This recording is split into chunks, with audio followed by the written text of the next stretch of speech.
मियाँ बीवी में तल्ख कलामी हुई। कोई घरेलू वजह थी जो हर घर में हर रोज होती रहती है। दोनों का एक बेटा भी था। साबिर ने अपनी बीवी जोया को गाली दी। तुमसे जब से शादी हुई है मेरी जिंदगी जहन्नम हो गई है। जोया भी चिल्ला कर बोली, तुमने मुझे इतना दर्द दिया है, मैं अब दुआ करती हूं मुझे मौत आ जाए। अब तुम्हारे साथ एक सांस भी नहीं ले सकती मैं। झगड़ा किसी बड़ी बात पे नहीं था। 4 साल का बेटा माँ बाप को झगड़ते देख रहा था। बेटा बहुत परेशान था। कभी माँ का हाथ पकड़ता तो कभी बाप का। बाप से जब बर्दाश्त ना हुआ तो उठाया डंडा और जोया को मारना शुरू कर दिया। जोया चीखने चिल्लाने लगी। चीखों की आवाज सुनकर अहले मोहल्ला आ गए। उन्होंने आकर जोया को छुड़वाया। जोया के सर से खून बह रहा था। बेटा डरा सहमा दरवाजे के पीछे छुपा हुआ था। साबिर ने चिल्ला कर कहा, मैं तुमको तलाक देता हूं। 3 बार तलाक बोला और जोया बेटे को लिए मैके आ गई। बेटा था कि उसके दिल में एक अजीब सा डर घर कर चुका था। वो सबसे डरने लगा था। 4 साल का बेटा अम्मी की गोद में लेटा हुआ था। अम्मी का दुपट्टा मुंह पे ओढ़े सो जाता। मां से एक पल के लिए भी जुदा ना होता। इधर बाप ने कोर्ट में केस कर दिया।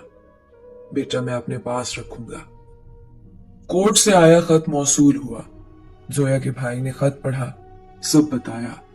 साबिर ने बेटे को अपने पास रखने के लिए केस दायर किया है। अगले हफ्ते सुनवाई है। बेटा मां के पल्लू से लगा हुआ। अम्मी, बाबा क्या कहते हैं? बेटा अब 6 साल का हो चुका था। मां ने बताया, कुछ नहीं बेटा। माँ बाप को जुदा हुए 2 साल गुजर गए थे, लेकिन बेटा आज भी जब वो झगड़ा याद करता तो वो बुखार में मुब्तला हो जाता। पहली सुनवाई हुई। साबिर का वकील काफी बड़ा वकील था। केस साबिर के हक में जा रहा था। जोया महसूस कर रही थी, मैं बेटे को हार जाऊंगी। जोया घर आई।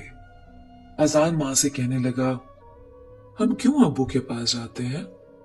वहां अब्बू मुझे कह रहा था, तेरी अम्मी गंदी है, उसके पास ना रहो। बेटे ने मां का मुंह चूमा, हल्का सा मुस्कुराया। मेरी अम्मी सोनी है, गंदी नहीं है, पापा गंदा है। मां की आंख से आंसू बहने लगे। बेटा जो अभी 6 साल का था अपने नन्हे हाथों से मां के आंसू साफ करने लगा। मामा क्यों रो रही हो? मैं आपको छोड़कर नहीं जाऊंगा। बेटा मां की गोद में लेट गया। इतने में जोया का भाई आया। जोया की तरफ देखकर बोला, हम केस हार जाएंगे। अजान को उसके बाप के हवाले करना पड़ेगा। उसका वकील बहुत बड़ा वकील है। जोया खामोश हो गई। बेटे का मुंह चूमने लगी। कभी पांव चूमती, कभी हाथ, कभी सर। अजान सोया हुआ था। जोया ने जोर से सीने से लगाया और रात भर रोती रही। अजान ने दुकान से आइसक्रीम ली और फ्रिज में रखी। नानी से कहने लगा, नानो मैं आकर खाऊंगा। मां ने अजान के चेहरे को हाथों में भरा और आहिस्ता से बोली, अजान बेटा, मामा साथ ना भी हुई तो खाना टाइम पर खाया करना, जिद ना किया करना और दुकान की गंदी चीजें ना खाया करना। रोज दांत को ब्रश किया करना। मामा तुमको रोज देखा करेंगी यहां से। बेटा नहीं समझ पा रहा था मामा ऐसी बातें क्यों कर रही है। मां ने हाथ पांव चूमे। आज फाइनल सुनवाई थी अदालत में। जोया बेटे को गोद में लिए बैठी हुई थी। दिल जोर जोर से धड़क रहा था। ख्याल यही था, काश मैं बर्दाश्त कर लेती, आज बेटे से जुदा ना होती, बेटे की खातिर खामोश रहती। इधर कार्रवाई शुरू हुई।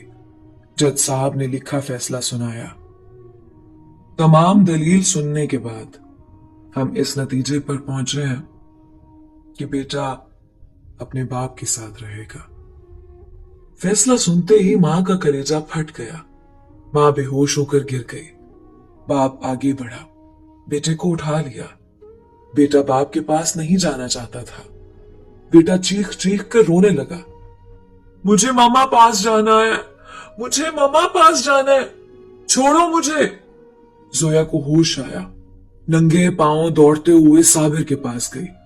उसके सामने घुटने टेक कर भीख मांगने लगी, सिर्फ एक बार मुझे मेरे बेटे को सीने से लगाने दो। लेकिन वकील ने पुलिस वाले से कहा, इस औरत को हटाओ यहां से। मां बिलक बिलक कर रोने लगी, बेटा तड़प रहा था। वकील मुस्कुराकर साबिर से कहने लगा, मुबारक हो जनाब, आप केस जीत गए। साबिर ने तय करदा रकम वकील को दी और चल दिया। बेटा मां की जुदाई में रोता चीखता उसे बाप का घर जेल लगने लगा था। मां की शादी किसी और से हो गई, बाप ने भी दूसरी शादी कर ली। वक्त गुजरने लगा, मां अपनी जिंदगी में मसरूफ हो गई, बाप अपनी नई बीवी के साथ। अजान जिंदा लाश बनकर जीने लगा। अजान का ना कोई कसूर था, ना कोई जुर्म था, ना कोई गुनाह। बेगुनाह सजा पाई थी अजान ने। ना स्कूल पढ़ सका, ना जिंदगी में कोई मकाम हासिल कर सका। बिलाखिर बाप ने एक होटल पे बर्तन धोने पे लगा दिया। मैं आपसे पूछती हूं, क्या कसूर होता है ऐसी औलाद का? आप में इतनी बर्दाश्त नहीं होती कि एक दूसरे की गलतियों को माफ कर दिया जाए। सब्र खत्म हो चुका है। कुत्तों की मानद लड़ते हो, एक दूसरे पे इल्जाम लगाते हो। मैं दोनों मियां बीवी की बात कर रही हूं। तुम दोनों की नफरत तुम्हारी औलाद को खा जाती है। पहली शादी में एक दूसरे की छोटी छोटी बातों को बर्दाश्त नहीं करते हो और दूसरी शादी में बड़ी से बड़ी बात पे कॉम्प्रोमाइज कर लेते हो।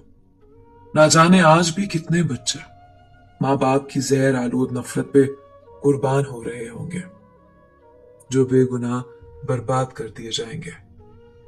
मेरी तमाम वालिदैन से एक दरख्वास्त है, एक दूसरे को बर्दाश्त करना सीखें, एक दूसरे को समझने की कोशिश करें।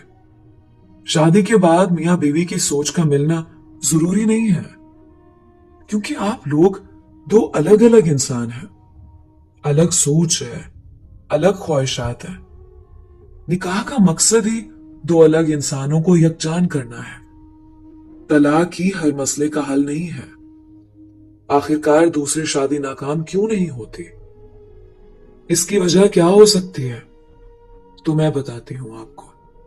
दूसरी शादी इसलिए नाकाम नहीं होती कि उस वक्त हम सब्र करना सीख जाते हैं, बर्दाश्त करना सीख जाते हैं, एक दूसरे की गलती को इग्नोर करके आगे बढ़ जाते हैं।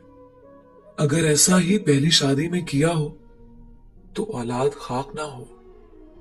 ये कहानी सुनकर अगर किसी ने अपनी औलाद को खाक होने से बचा लिया तो मेरा मकसद मुकम्मल हो जाएगा।